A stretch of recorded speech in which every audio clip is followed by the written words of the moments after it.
بسم الله الرحمن الرحيم ياسين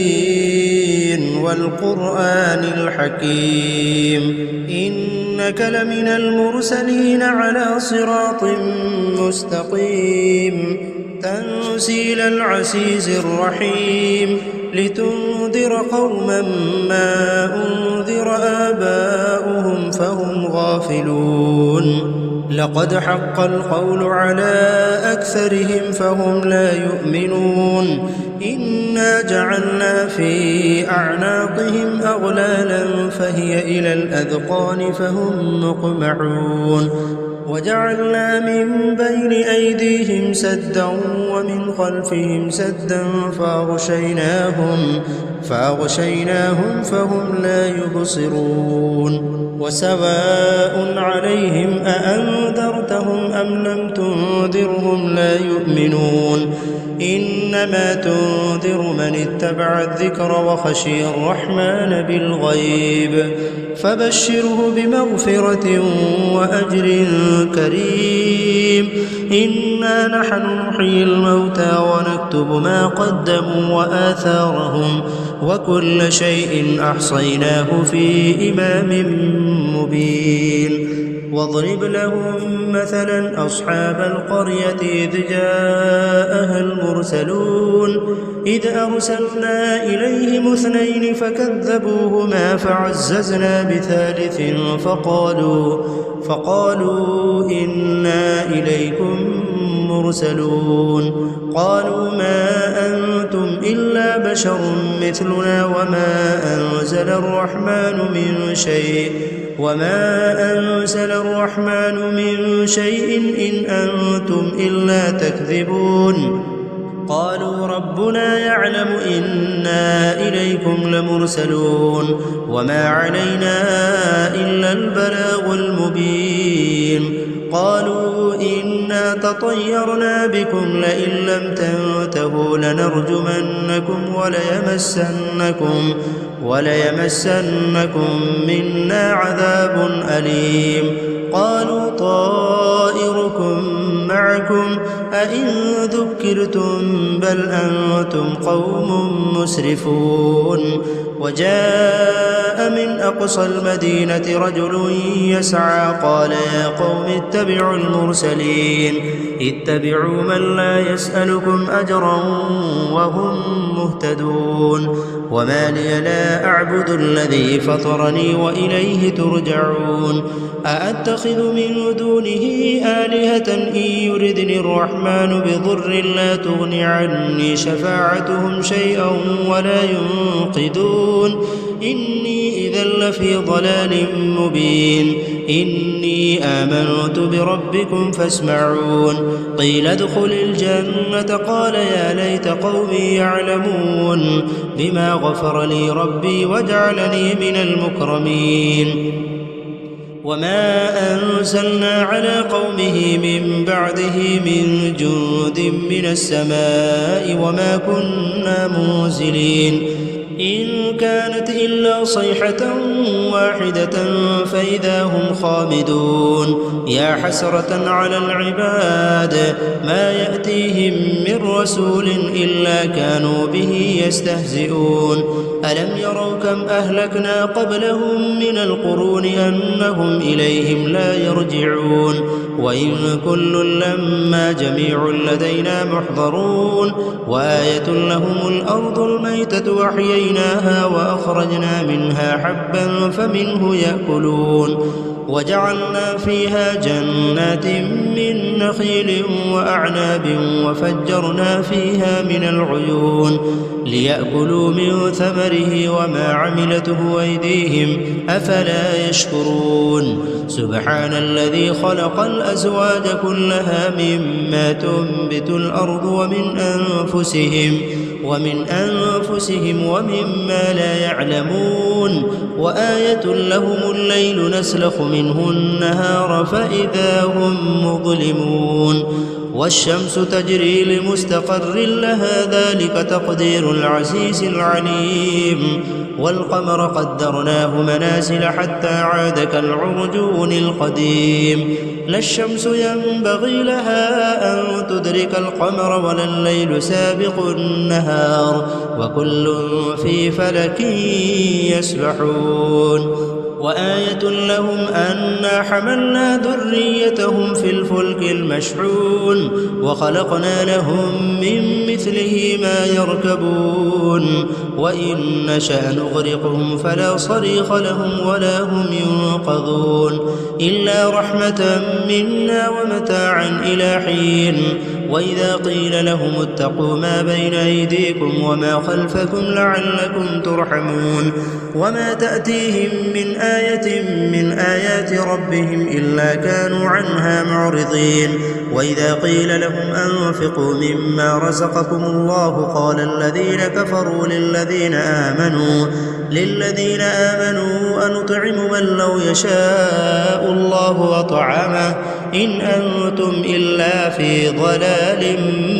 مبين ويقولون متى هذا الوعد إن كنتم صادقين ما ينظرون إلا صيحة واحدة تأخذهم وهم يخصمون فلا يستطيعون توصية ولا إلى أهلهم يرجعون ونفخ في الصور فإذا هم من الأجداث إلى ربهم ينسلون قالوا يا ويلنا من بعثنا من مرقدنا هذا ما وعد الرحمن وصدق المرسلون إن كانت إلا صيحة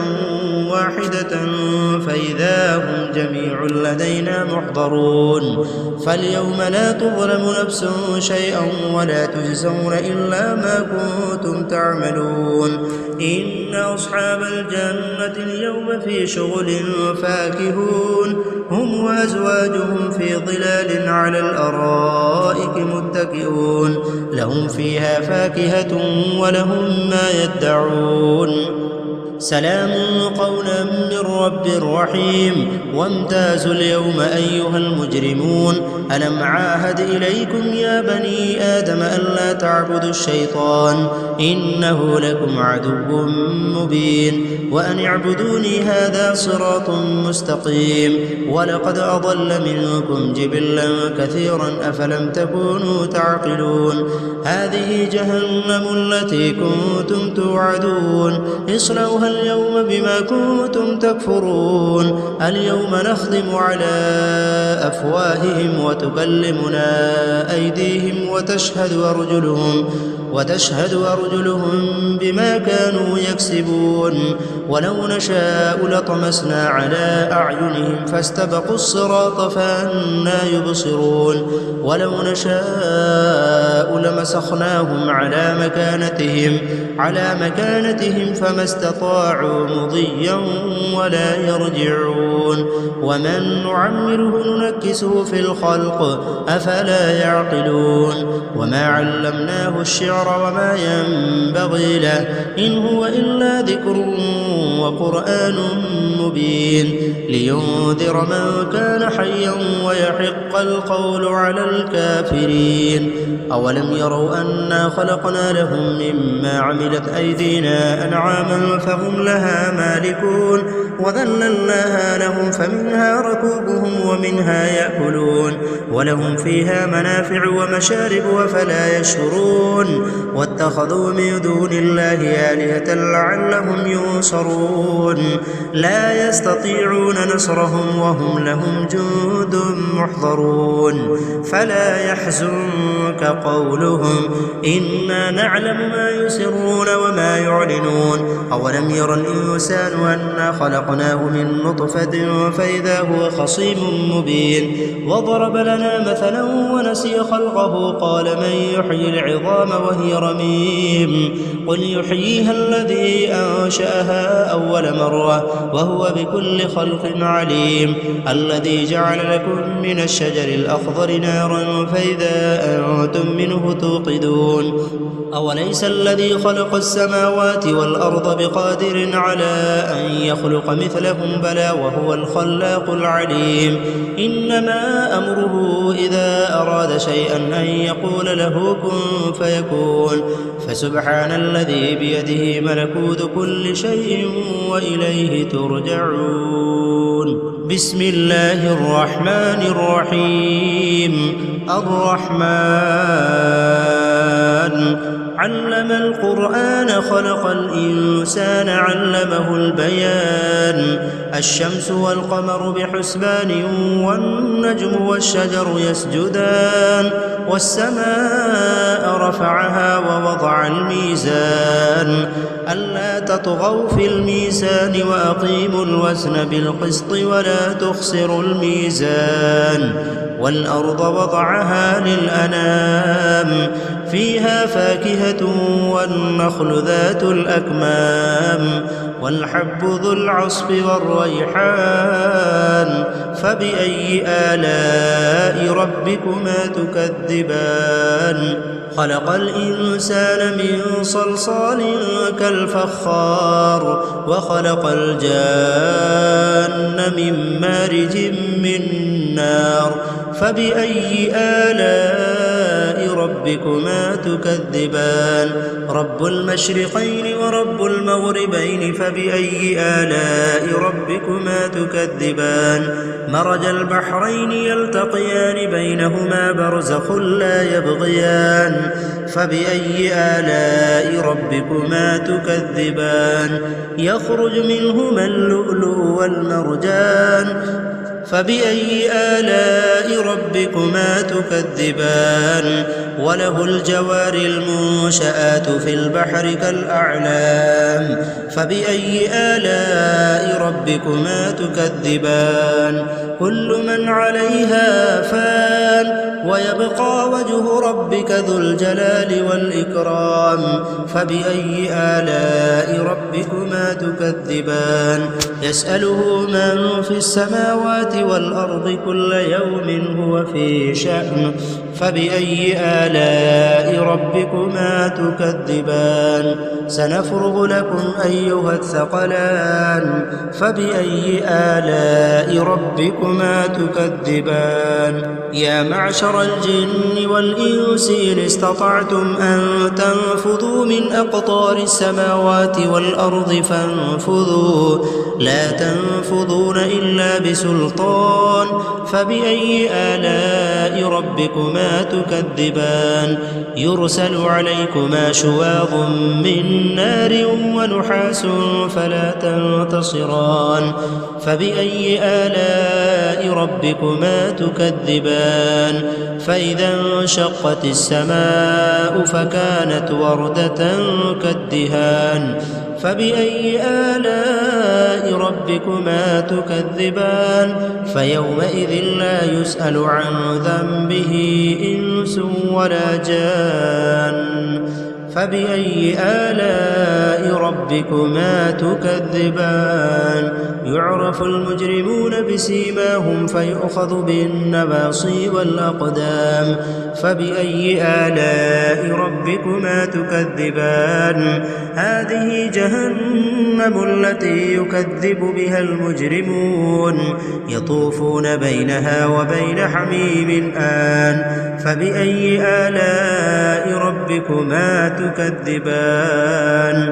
ولمن خاف مقام ربه جنتان فبأي آلاء ربكما تكذبان. ذواتا أفنان فبأي آلاء ربكما تكذبان. فيهما عينان تجريان فبأي آلاء ربكما تكذبان. فيهما من كل فاكهة زوجان فبأي آلاء ربكما تكذبان. متكئين على فرش بطائنها من استبرق وجنى الجنتين دان فبأي آلاء ربكما تكذبان فيهن قاصرات الطرف لم يطمثهن إنس قبلهم ولا جان فبأي آلاء ربكما تكذبان كأنهن الياقوت والمرجان فبأي آلاء ربكما تكذبان هل جزاء الإحسان إلا الإحسان فبأي آلاء ربكما تكذبان ومن دونهما جنتان فبأي آلاء ربكما تكذبان مدهامتان فبأي آلاء ربكما تكذبان فيهما عينان نضاختان فبأي آلاء ربكما تكذبان فيهما فاكهة ونخل ورمان فبأي آلاء ربكما تكذبان فيهن خيرات حسان فبأي آلاء ربكما تكذبان حور مقصورات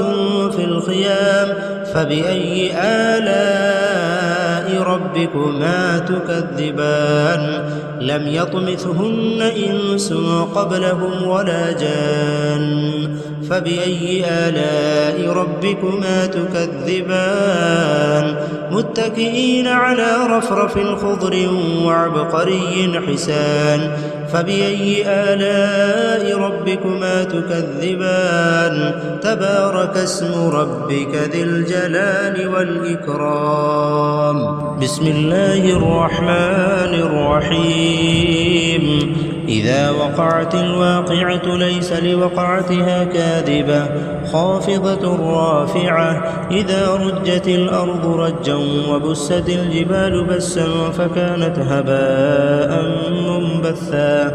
وكنتم أزواجا ثلاثة فأصحاب الميمنة ما أصحاب الميمنة وأصحاب المشأمة ما أصحاب المشأمة والسابقون السابقون أولئك المقربون في جنات النعيم ثلة من الأولين وقليل من الآخرين على سرر موضونة متكئين عليها متقابلين يطوف عليهم ولدان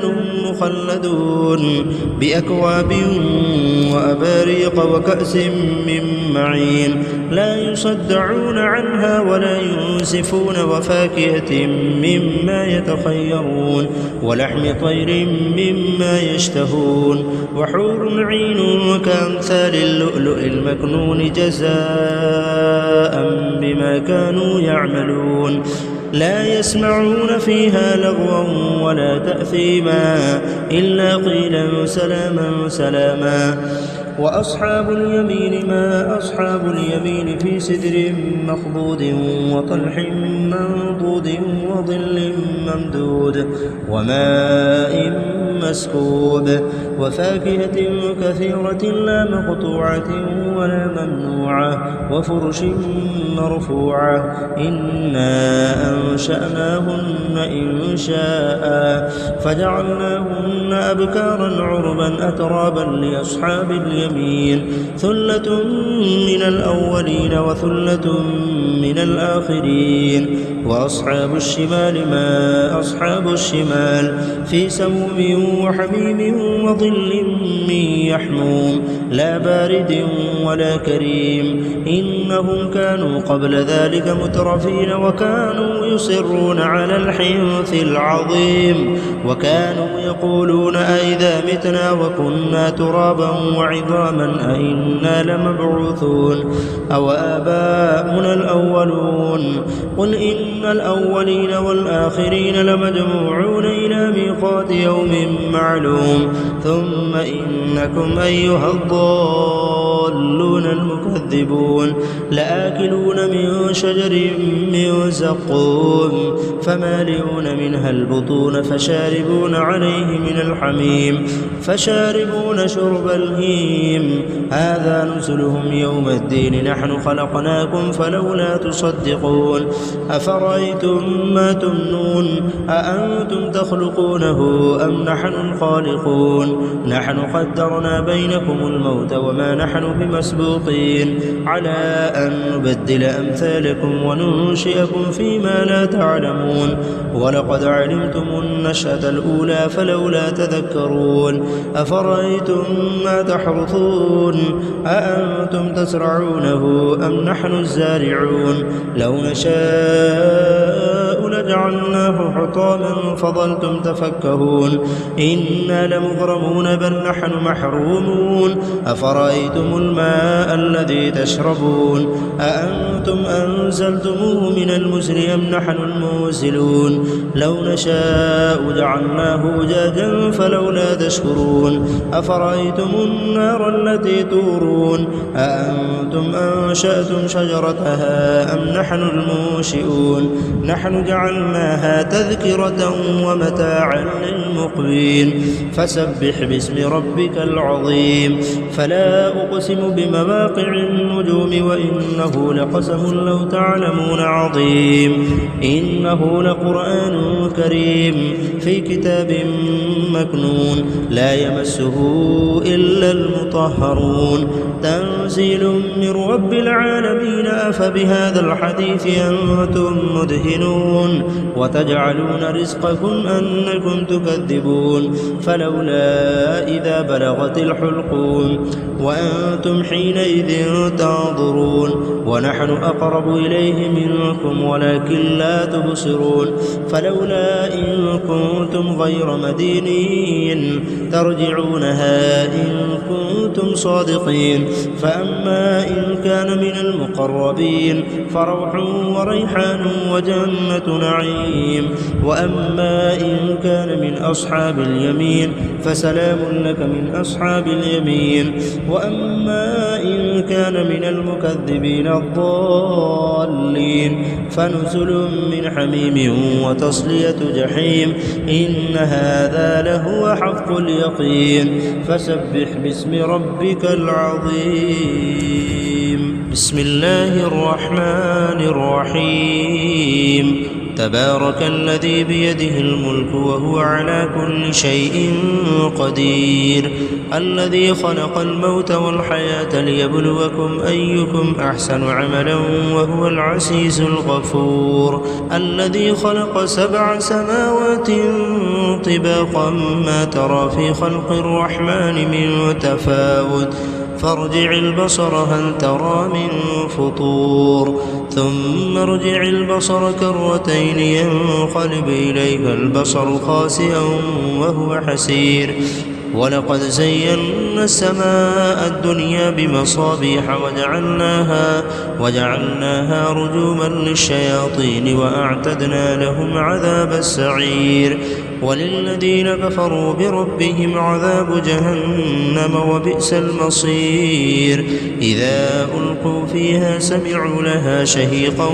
وهي تفور تكاد تميز من الغيظ كلما ألقي فيها فوج سألهم خزنتها ألم يأتكم نذير قالوا بلى قد جاءنا نذير فكذبنا وقلنا ما نزل الله من شيء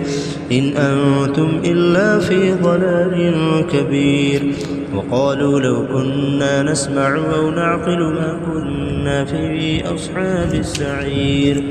فاعترفوا بذنبهم فسحقا لأصحاب السعير إن الذين يخشون ربهم بالغيب لهم مغفرة وأجر كبير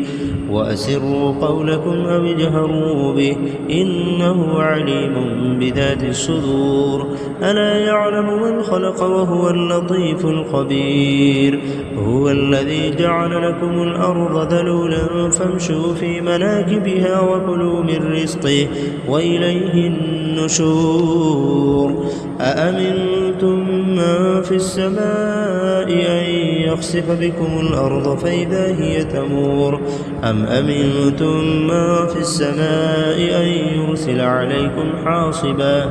فستعلمون كيف نذير ولقد كذب الذين من قبلهم فكيف كان نكير أولم يروا إلى الطير فوقهم صافات ويقبضن ما يمسكهن إلا الرحمن إنه بكل شيء بصير أمن هذا الذي هو جند لكم ينصركم من دون الرحمن إن الكافرون إلا في غرور أمن هذا الذي يرزقكم إن أمسك رزقه بل لجوا في عتو ونفور أفمن يمشي مكبا على وجهه أهدى أمن يمشي سويا على صراط مستقيم قل هو الذي أنشأكم وجعل لكم السمع والأبصار والأفئدة قليلا ما تشكرون قل هو الذي ذرأكم في الأرض وإليه تحشرون ويقولون متى هذا الوعد إن كنتم صادقين قل إنما العلم عند الله وإنما أنا نذير مبين فلما رأوه زلفة سيئت وجوه الذين كفروا وقيل هذا الذي كنتم به تدعون قل أرأيتم إن أهلكني الله ومن معي أو رحمنا فمن يجير الكافرين من عذاب أليم قل هو الرحمن آمنا به وعليه توكلنا فستعلمون من هو في ضلال مبين قل أرأيتم إن أصبح ماؤكم غورا فمن يأتيكم بماء معين